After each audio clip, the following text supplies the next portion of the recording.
నేను క్యాబ్ నడిపిస్తాను. Local Hyderabad. Business అయితే అంత మొత్తం రైడ్స్ అంత ఏం లేవు అన్న. పేమెంట్ సరిగ్గా వస్తలేవు. ఓవర్ నమ్ముకుంటే ఎంత చేసినా కానీ రోజు కొట్టినా కానీ 2,000 3,000 కూడా కావట్లేదు అందా. వచ్చిన గ్యాస్ కోసం వస్తుంటాం, పెట్రోల్ కోసం వెయిట్ చేస్తుంటాం. బిజినెస్ లేనే లేదు. ఇప్పుడు పైగా మళ్ళీ ఇప్పుడు ఇంకోటి మాకు ఇట్లా బండ్లు ఆపుకున్నా కానీ పక్కన అడ్డు కూడా చాలా కొడుతున్నారు బండ్లకి.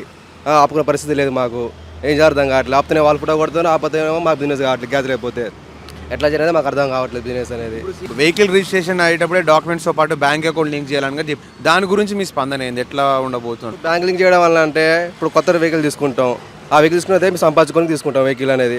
ఆ సంపుకొని ఎంత లక్షలు సంపాదించాం మేము. వచ్చేదే 1000 పూట దాకా కష్టపడితే 2,000 వస్తాయి అని అట్లా పెట్టుకోవడం వల్ల ఇప్పుడు ఎక్కువ సంపాదించి ఇలా బండికి వెళ్తే మాకు 2,000 వచ్చినాయి. 6,000 తీసుకుని అకౌంట్లో సేవ్ చేసుకుంటాం. అదే సేవింగ్ ఇప్పుడు ఆయన అకౌంట్ లింక్ పెట్టుకుంటే ఆ అకౌంట్ ద్వారా మాకు కట్ అయిపోతాం. మీ సేవింగ్ ఎడదాచుకోవాలి, మా పిల్లల మీద ఎలా పోయించుకోవాలి, బండి కార్కిస్తే ఎలా కట్టుకోవాలి, మేము ఏం చేయాలి అర్థం కావట్లేదు. ఇప్పటికే ఇట్లా పక్కన ఆపుకుంటే వస్తున్నారు, ఫోటో కొట్టి వెళ్ళిపోతున్నారు. పోలీసు వాళ్ళు కొట్టట్లేదు, ఎవరు కెమెరా ఇస్తున్నారు, వాళ్ళ ఫోన్లో కొడుతున్నారు.